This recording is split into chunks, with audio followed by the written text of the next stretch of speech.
بسم اللہ الرحمن الرحیم۔ میرے دوستو، آج ہم آپ کے سامنے امیر اہل سنت حضرت علامہ مولانا محمد الیاس صاحب قادری کا رسالہ ویران محل پیش کرنے جا رہے ہیں۔ قبلہ حضرت صاحب نے یہ بیان اکتوبر 2003 میں ملتان کے اندر یہ بیان فرمایا، جس کا تحریری رسالہ موجود ہے۔ ہم آپ کے سامنے اس کو پیش کریں گے۔ اگر آپ نے ہمارا چینل ابھی تک سبسکرائب نہیں کیا تو کائنڈلی کر لیجئے۔ اللہ کے محبوب دانائے غیوب منزہ عن العیوب عز و جل و صلی اللہ تعالی علیہ وآلہ وسلم کا فرمان عالی شان ہے، جس نے مجھ پر دن بھر میں 1000 مرتبہ درود پاک پڑھا، وہ اس وقت تک نہیں مرے گا جب تک جنت میں اپنی جگہ نہ دیکھ لے۔ صلو علی الحبیب صلی اللہ تعالی علی محمد۔ حضرت سیدنا جنید بغدادی رحمۃ اللہ تعالی علیہ بیان فرماتے ہیں کہ میرا ایک بار کوفہ جانا ہوا۔ وہاں ایک سرمایہ دار کے عالی شان محل پر میری نظر پڑی، جس سے عیش و تنعم خوب جھلک رہا تھا۔ دروازے پر غلاموں کا جھرمٹ تھا اور دریچے میں ایک خوشگلو کنیز یہ نغمہ الاپ رہی تھی: الا یا دار لا يدخل کی حزن ولا يعبث بساکنی کی زمان، یعنی اے مکان، تجھ میں کبھی غم داخل نہ ہو اور تیرے اندر رہنے والوں کو زمانہ کبھی بھی پامال نہ کرے۔ کچھ عرصہ بعد میرا پھر اس محل سے گزر ہوا تو اس کے دروازے پر سیاہی چھا رہی تھی، نوکر چاکر غائب تھے اور اس ویران محل پر بوسیدگی و شکستگی کے آثار نمایاں تھے۔ زبان حال مرور زمانہ کے ہاتھوں اس کی ناپائیداری ظاہر کر رہی تھی۔ فنا کے قلم نے اس کی دیواروں پر آرائش و زیبائش کی جگہ بربادی و عبرت کو عبارت کر دیا تھا، اور اب وہاں خوشی و مسرت کے بجائے فنا کی لے میں رنج و وحشت کا نغمہ گونج رہا تھا۔ میں نے اس محل کی وحشت انگیز ویرانی کے بارے میں دریافت کیا تو معلوم ہوا کہ سرمایہ دار مر گیا، خدام رخصت ہو گئے، بھرا گھر اجڑ گیا، عظیم الشان محل ویران ہو گیا۔ جہاں ہر وقت لوگوں کی آمد و رفت سے رونق رہتی تھی، اب وہاں سناٹا چھا گیا۔ حضرت جنید بغدادی رحمت اللہ الہادی فرماتے ہیں، میں نے اس ویران محل کا دروازہ کھٹکھٹایا تو ایک کنیز کی نحیف آواز آئی۔ میں نے اس سے پوچھا، اس محل کی شان و شوکت اور اس کی چمک دمک کہاں گئی؟ اس کی روشنیاں، اس کے جگمگ کرتے قمقمے کیا ہوئے اور اس میں بسنے والوں پر کیا بیتی؟ میرے استفسار پر وہ بوڑھی کنیز اشکبار ہو گئی اور اس نے ویران محل کی داستان غم نشان سنانا شروع کی اور کہا، اس کے مکین عارضی طور پر یہاں رہائش پذیر تھے، ان کی تقدیر نے ان کو قصر سے قبر میں منتقل کر دیا۔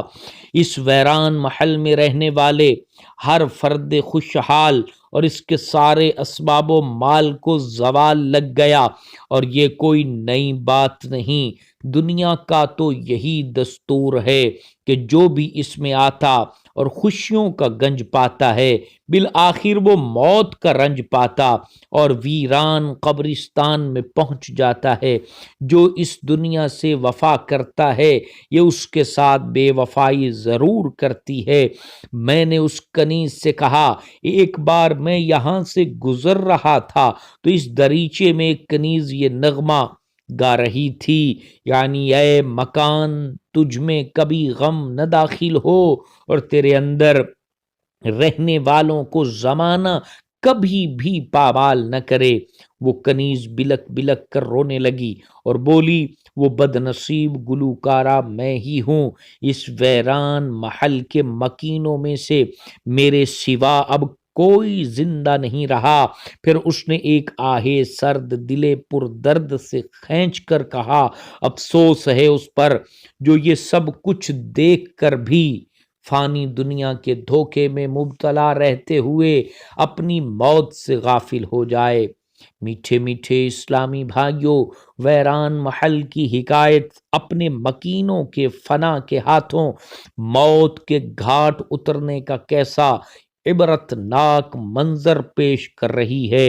آہ، وہ لوگ فانی دنیا کی آسائشوں کے باعث مسرور و شاداں، زوال و فنا سے بے خوف، موت کے تصور سے نا آشنا، لذات دنیا میں بدمست تھے۔ اس دار ناپائیدار میں یکا یک موت سے ہم کنار ہونے کے اندیشے سے نابلد، پختہ و عمدہ مکانات کی تعمیرات کرنے، ان کو دیدہ زیب اشیاء سے مزین کرنے میں مصروف تھے۔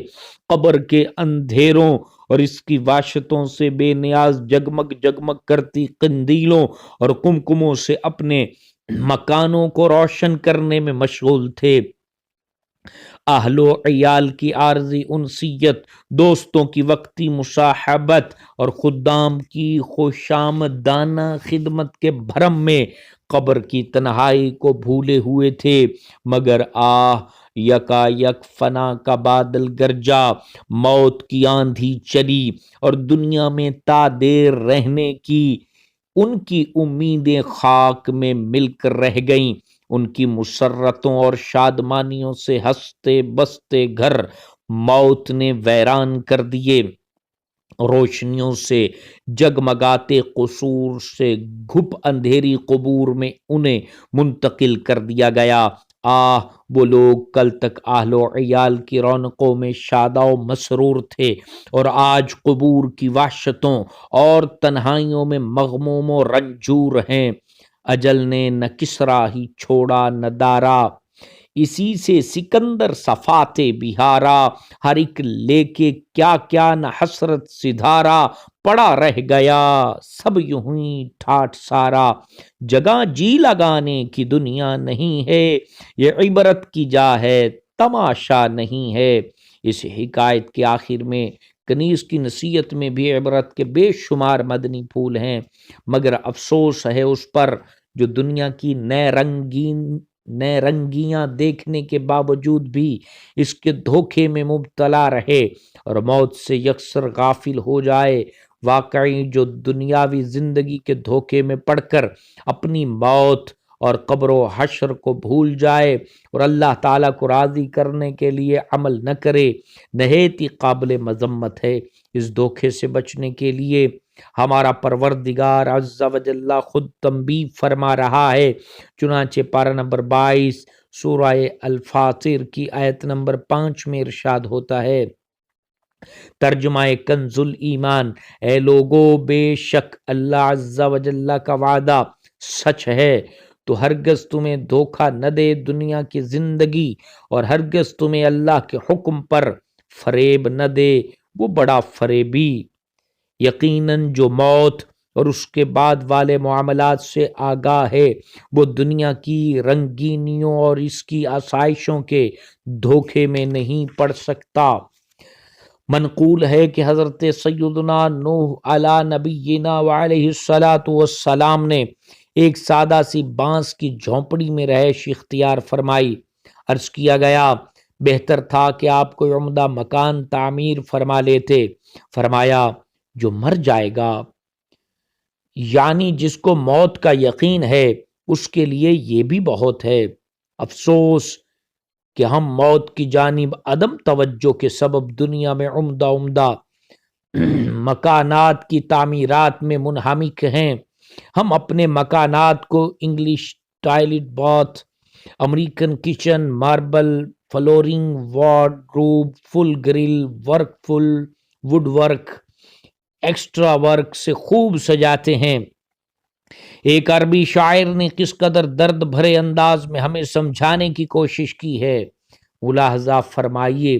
اشعار کا ترجمہ، دنیا کی حقیقت اور آخرت کی معرفت سے جہالت کی بنا پر تو اپنے مکان کو زینت دینے اور صرف اسی کو آباد کرنے میں لگا ہوا ہے، اور تیرے مرنے کے بعد شاید تیرا غیر اس مکان کا مالک ہو، جس کو ایام کی گاڑی قبر کی طرف کھینچتی چلی جا رہی ہے، وہ گویا موت سے مل چکا، یعنی بہت جلد مر جائے گا۔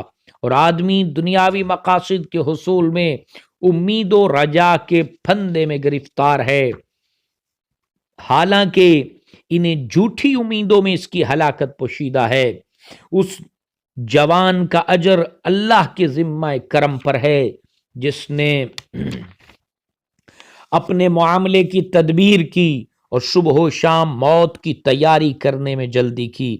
اللہ کے محبوب دانائے غیوب منزہ عن العیوب عز وجل وصلی اللہ علیہ وسلم کو عمدہ مکانات سے کس قدر بے رغبتی تھی، اس بات کو ابو داؤد شریف کی اس روایت سے سمجھنے کی کوشش کیجئے۔ حضرت سیدنا انس رضی اللہ تعالیٰ عنہ سے روایت ہے کہ ایک دن رسول اللہ عز وجل وصلی اللہ تعالی علیہ وآلہ وسلم کہیں تشریف لے گئے، ہم بھی ساتھ ہی تھے کہ تاجدار رسالت صلی اللہ تعالی علیہ وآلہ وسلم نے ایک بلند عمارت ملاحظہ کی تو فرمایا یہ کیا ہے؟ عرض کی گئی یہ فلاں انصاری کی عمارت ہے۔ یہ سن کر مدینے کے تاجور سلطان بحر و بر محبوب رب اکبر صلی اللہ علیہ وسلم خاموش ہو گئے اور یہ بات قلب اطہر میں رکھ لی، حتیٰ کہ اس عمارت کا مالک حاضر ہوا تو اس نے آپ صلی اللہ علیہ وسلم کو لوگوں کی موجودگی میں سلام عرض کیا۔ سرکار عالی وقار صلی اللہ علیہ وسلم نے اس سے اعراض کیا۔ اس انصاری نے یہ عمل کئی مرتبہ کیا، یہاں تک کہ اس انصاری شخص نے اپنے بارے میں ناراضگی کا اظہار اور اعراض جان لیا تو اس نے جناب رسالت مآب علیہ الصلوۃ والسلام کے صحاب سے اس کیفیت کو بیان کیا اور کہا واللہ میں رسول اللہ صلی اللہ علیہ وسلم کو ناراض پاتا ہوں۔ صحابہ کرام علیہم رضوان نے فرمایا کہ حضور علیہ السلام تشریف لے گئے تو تمہاری عمارت دیکھی، یعنی ہمارا اندازہ یہی ہے کہ تم سے ناراضی کا سبب تمہاری تعمیر کردہ بلند عمارت ہے۔ یہ سن کر وہ انصاری اپنی عمارت کی طرف لوٹے اور اسے ڈھا کر زمین بوس کر دیا۔ میٹھے میٹھے اسلامی بھائیوں، یہ ہے حضرات صحابہ کرام کا عشق رسول۔ مفسر شہیر حضرت مفتی احمد یار خان نعیمی رحمت اللہ علیہ اس حدیث پاک کے تحت فرماتے ہیں مصطفیٰ جان رحمت محبوب رب العزت صلی اللہ علیہ وسلم نے انہیں نہ تو عمارت ڈھانے کا حکم دیا اور نہ ہی یہ فرمایا کہ اس طرح کی عمارت بنانا جائز نہیں۔ ان صحابی کو صرف اندازہ ہی ہوا کہ شاید تاجدار نبوت صلی اللہ علیہ وسلم اس عمارت کے سبب مجھ سے ناراض ہو گئے ہیں، تو ان کا یہ ذہن بنا کہ یہ عمارت میرے اور محبوب کے درمیان رکاوٹ بن گئی، لہٰذا اسے ڈھا دیا۔ اس ڈھانے میں مال کو برباد کرنا نہیں اور نہ ہی یہ فضول خرچی ہے، بلکہ اصل مقصود محبوب کو منانا ہے۔ اگر عمارت ڈھانے سے اللہ کے پیارے نبی صلی اللہ علیہ وسلم راضی ہو جائے تو یقیناً سودا نہایت ہی سستا ہے۔ جناب خلیل علیہ السلام تو رضائے الہی کے لیے فرزند کو ذبح کرنے کے لیے تیار ہو گئے۔ حضرت سیدنا اسماعیل ذبیح اللہ علیہ نبینا علیہ الصلوۃ والسلام کے ذبح سے متعلق قرآنی واقعہ مشہور و معروف ہے۔ یہ انہی حضرات کے ساتھ خاص تھا۔ اب کوئی خواب وغیرہ میں حکم پا کر اپنی اولاد کو ذبح نہیں کر سکتا اور نہ ہی کوئی کرے گا، اگر کوئی کرے گا تو قاتل اور جہنم کا حقدار ٹھہرے گا۔ حضرت سیدنا ابو زکریا تیمی علیہ رحمہ فرماتے ہیں خلیفہ سلیمان بن عبد الملک مسجد حرام شریف میں موجود تھا کہ اس کے پاس ایک پتھر لایا گیا جس پر کوئی تحریر کندہ تھی۔ اس نے ایسے شخص کو بلانے کا کہا جو اس کو پڑھ سکے، چنانچہ مشہور تابعی بزرگ حضرت سیدنا وہب بن منبہ رحمت اللہ علیہ تشریف لائے اور اسے پڑھا۔ اس میں لکھا تھا اے ابن آدم، اگر تو اپنی موت کے قریب ہونے کو جان لے تو لمبی لمبی امیدوں سے کنارہ کشی اختیار کر کے اپنے نیک عمل میں زیادتی کا سامان کرے اور حرص و لالچ اور دنیا کمانے کی تدبیریں کم کر دے۔ یاد رکھ، اگر تیرے قدم پھسل گئے تو روز قیامت تجھے ندامت کا سامنا ہوگا، تیرے اہل و عیال تجھ سے بیزار ہو جائیں گے اور تجھے تکلیف میں مبتلا چھوڑ دیں گے، تیرے ماں باپ اور عزیز و احباب بھی تجھ سے جدا ہو جائیں گے، تیری اولاد اور قریبی رشتہ دار تیرا ساتھ نہ دیں گے، پھر تو لوٹ کر دنیا میں آ سکے گا، نہ ہی نیکیوں میں اضافہ کر سکے گا، بس اس حسرت و ندامت کی ساعت سے پہلے آخرت کے لیے عمل کر لے۔ وہ ہے عیش و عشرت کا کوئی محل بھی جہاں تاک میں ہر گھڑی ہو اجل بھی، بس اب اپنے اس جہل سے تو نکل بھی، یہ جینے کا انداز اپنا بدل بھی، جگہ جی لگانے کی دنیا نہیں ہے، یہ عبرت کی جا ہے تماشا نہیں ہے۔ میٹھے میٹھے اسلامی بھائیوں، عقل مند کو چاہیے کہ وہ اپنی گزشتہ زندگی کا جائزہ لے، اپنے گناہوں پر نادم ہو کر ان سے سچی توبہ کرے، زیادہ دیر زندہ رہنے کی امید کے دھوکے میں نہ پڑے، بلکہ قبر و آخرت کی تیاری کے لیے فوراً نیک اعمال میں لگ جائے، دولت و مال اور اہل و عیال کی محبت میں نہ نیکیاں چھوڑے نہ گناہوں میں پڑے، کہ ان سب کا ساتھ تو دم بھر کا ہے اور نیکیاں قبر و آخرت بلکہ دنیا میں بھی کام آئیں گی۔ عزیز احباب ساتھی دم کے ہیں، سب چھوٹ جاتے ہیں، جہاں یہ تار ٹوٹا سارے رشتے ٹوٹ جاتے ہیں۔ میٹھے میٹھے اسلامی بھائیوں، ایسی فکر آخرت اسی وقت حاصل ہو سکتی ہے جب کہ ہم موت کو ہر وقت اپنی آنکھوں کے سامنے رکھیں اور اس دار فنا کی فانی اشیاء کی دل میں کچھ وقعت ہی نہ سمجھیں، بلکہ جب بھی اس دنیا کی کسی چیز کو دیکھ کر خوشی محسوس ہو تو فوراً یہ بات یاد کریں کہ ان قریب یہ فنا ہو جائے گی یا مجھے اسے چھوڑ کر جانا پڑے گا۔ جب اس بزم سے اٹھ گئے دوست اکثر اور اٹھتے چلے جا رہے ہیں برابر، یہ ہر وقت پیش نظر جب ہے منظر، یہاں پر تیرا دل بہلتا ہے کیوں کر، جگہ جی لگانے کی دنیا نہیں ہے، یہ عبرت کی جا ہے تماشا نہیں ہے۔ حضرت سیدنا ابن مطیع رحمت اللہ علیہ نے ایک دن اپنے با رونق گھر کو دیکھا تو خوش ہو گئے، مگر پھر فوراً رونا شروع کر دیا اور فرمایا، اے خوبصورت مکان، اللہ کی قسم اگر موت نہ ہوتی تو میں تجھ سے خوش ہوتا، اور اگر آخر کار تنگ قبر میں جانا نہ ہوتا تو دنیا اور اس کی رنگینیوں سے میری آنکھیں ٹھنڈی ہوتیں۔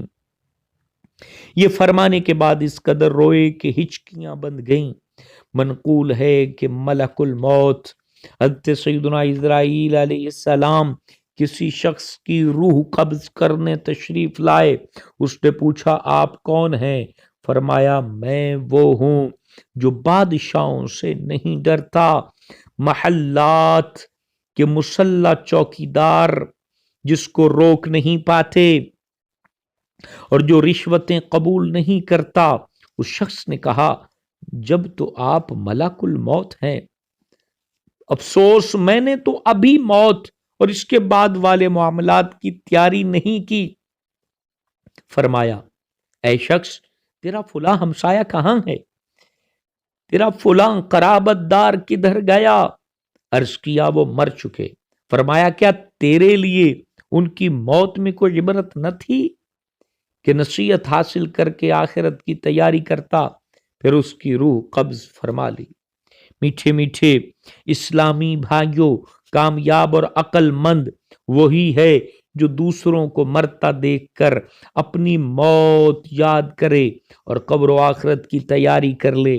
جیسا کہ بزرگان دین کا مقولہ ہے، سعادت مند وہ ہے جو دوسروں سے نصیحت حاصل کر لے.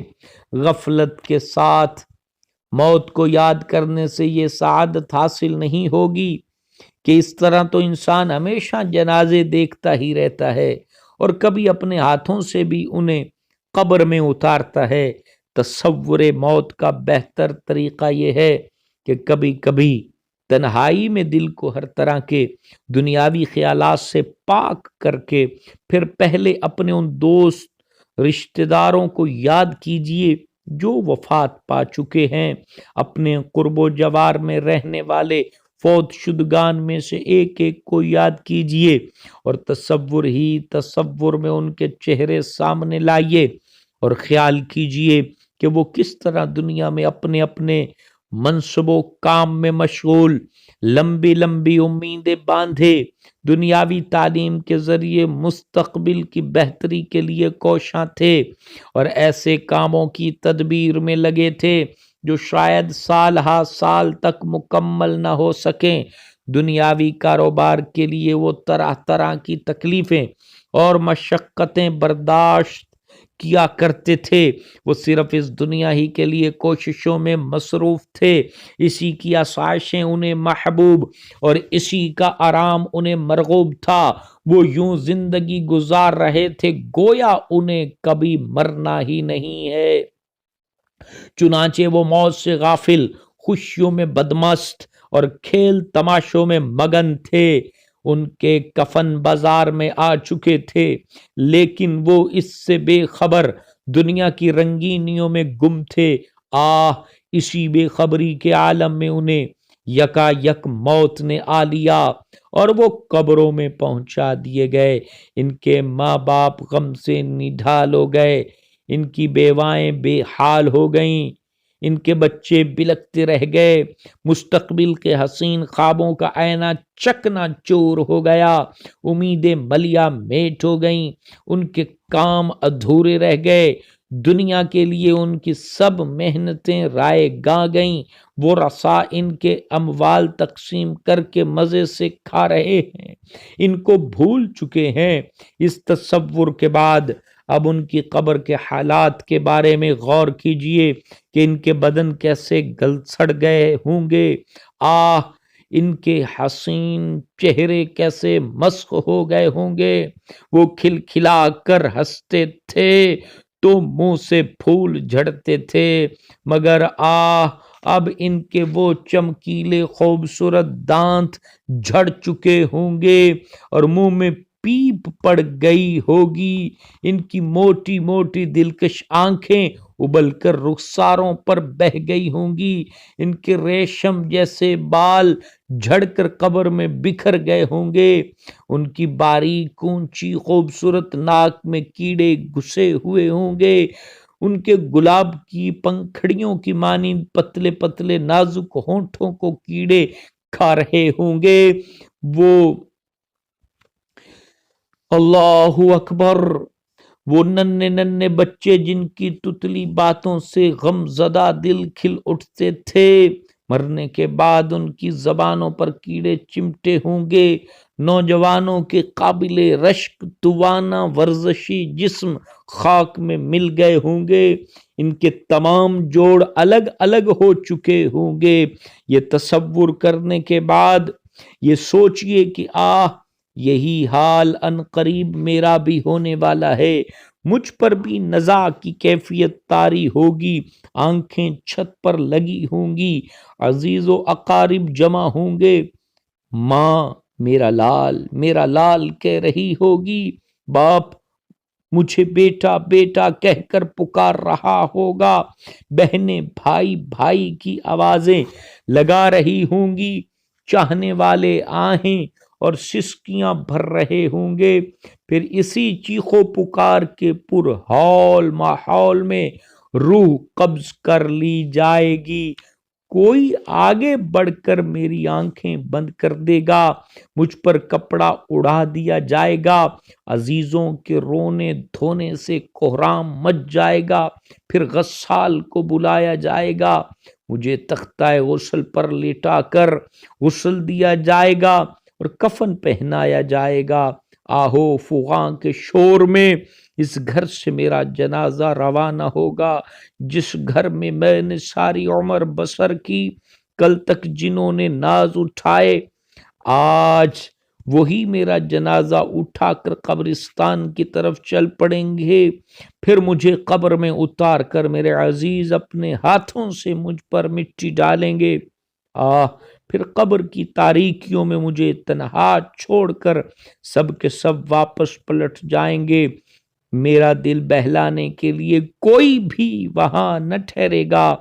ہائے ہائے، پھر قبر میں میرا جسم گلنا سڑنا شروع ہو جائے گا، سے کیڑے کھانا شروع کر دیں گے، وہ کیڑے پتہ نہیں میری سیدھی آنکھ پہلے کھائیں یا کہ الٹی آنکھ، میری زبان پہلے کھائیں یا میرے ہونٹ۔ ہائے ہائے، میرے بدن پر کس قدر آزادی کے ساتھ کیڑے رینگ رہے ہوں گے، ناک کان اور آنکھوں وغیرہ میں گھس رہے ہوں گے۔ یوں اپنی موت اور قبر کے حالات کا باری باری تصور باندھیے، پھر منکر نکیر کی آمد، ان کے سوالات اور عذاب قبر کا خیال دل میں لائیے اور اپنے آپ کو ان پیش آنے والے معاملات سے ڈرائیے۔ اس طرح فکر مدینہ کے ذریعے موت کا تصور کرنے سے انشاءاللہ دل میں موت کا احساس پیدا ہوگا، نیکیاں کرنے اور گناہوں سے بچنے کا ذہن بنے گا۔ موت کو یاد کرنے کے لیے مہینے میں کم از کم ایک بار اندھیرا کر کے یا تنہائی میں اس رسالے کا مطالعہ کیجئے یا کیسٹ میں اس کا بیان سنیے۔ قبر روزانہ یہ کرتی ہے پکار، مجھ میں ہیں کیڑے مکوڑے بے شمار، یاد رکھ میں ہوں اندھیری کوٹھڑی، تجھ کو ہوگی مجھ میں سن وحشت بڑی، میرے اندر تو اکیلا آئے گا، ہاں مگر اعمال لیتا آئے گا، نرم بستر گھر پہ ہی رہ جائیں گے، تجھ کو فرش خاک پر دفنائیں گے، جب اندھیری قبر میں تو جائے گا، روئے گا چلائے گا گھبرائے گا،